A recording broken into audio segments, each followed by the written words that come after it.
आज हम Thomas calculus की एक्सरसाइज 13.1 करने वाले हैं। क्वेश्चन नंबर 27 है। सबसे पहले हम इसको देख लेते हैं, इसमें हमने क्या करना है। बेसिकली हमने इसमें ये करना होता है कि हमारे पास एक डेरिवेटिव हम जब पीछे लेके आते हैं ना, तो आप देखें डेरिवेटिव होता है वो इंटीग्रेशन के एंटी डेरिवेटिव होता है ना।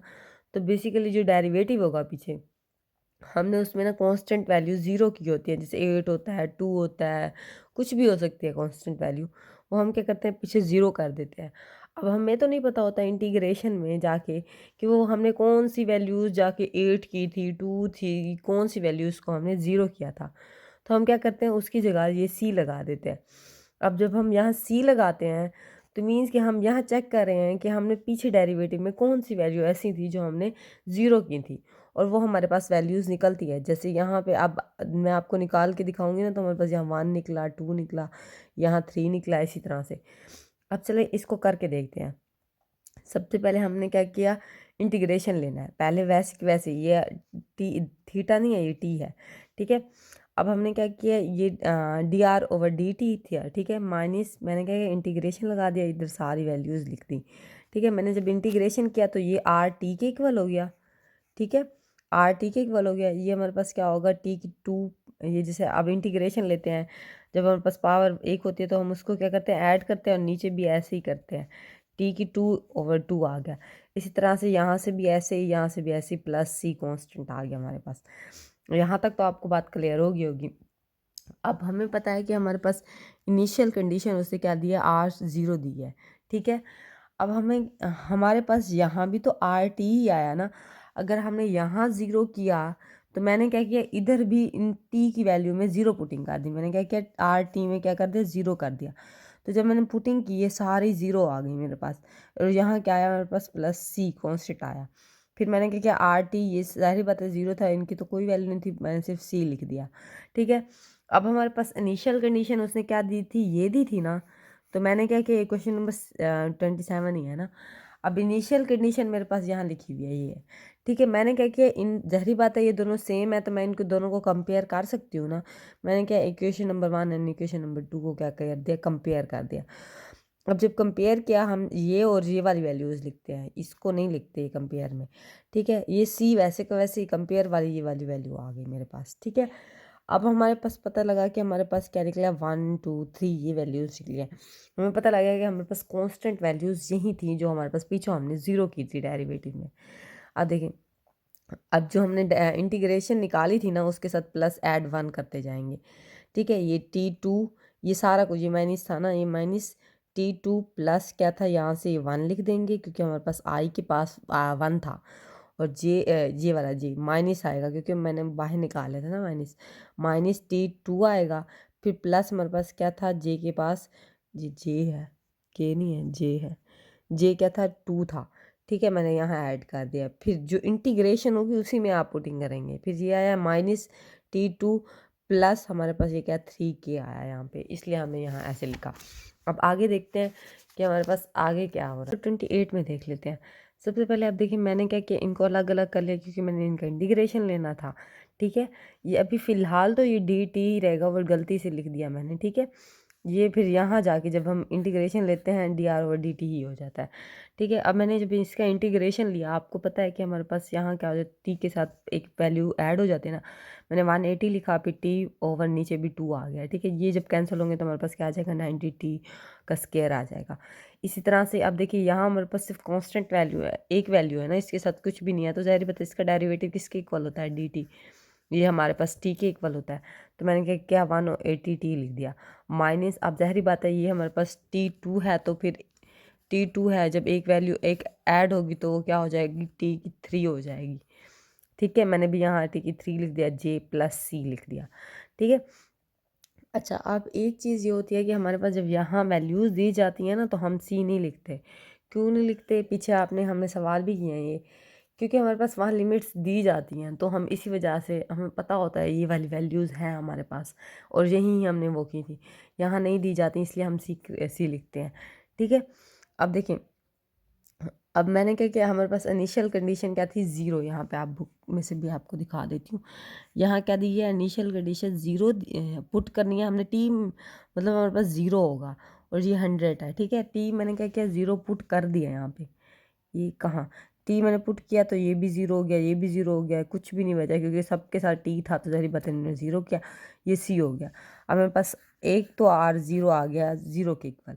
अब मेरे पास ये है कि ये देखो यहाँ भी लिख दिया मैंने क्लियर करके।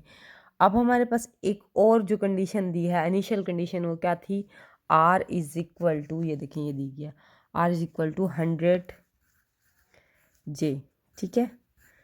आपको बात समझ आ रही होगी मेरी। ये अब मैं क्या करती हूँ, ये भी हमारे पास आर क्या थी, ये कंपेयर डायरेक्ट कर दिया है मैंने ना, इसलिए। अब देखिए मैंने इन दोनों को कंपेयर किया, ये सी इधर आ गया, ठीक है, ये जो 100 था ये जी आ गया। अब मुझे पता है कि मेरे पास जो इंटीग्रेशन में वैल्यूज़ निकली थी उसको मैं वैसे लिख दूँगी, जहाँ पे ये चीज़ आ रही है मैं वहीं से पुट करूँगी। ये वैसे का वैसे, ये हमारे पास क्या था, जे था, इसी के अंदर मैंने क्या किया, प्लस ऐड कर दिया 100, ठीक है। और कुछ भी नहीं लिखना, बस यहीं तक था ये क्वेश्चन। और अब ये देख लेते हैं हम इसमें। अब सबसे पहले मैंने क्या किया, इन दोनों इंटीग्रेशन ले ली, इन सब की इंटीग्रेशन इसके साथ पुट कर दिया है, ठीक है। अब देखिए मैंने इसको अलग अलग इंटीग्रेशन कर दी, यहाँ भी, यहाँ भी, यहाँ भी, यहाँ भी। अब हमें पता है इसकी इंटीग्रेशन क्या होगी, 1/2 को +1 करेंगे तो हमें पता है 2, 1 + 2 क्या हो जाएगा, 3/2 आ जाएगा।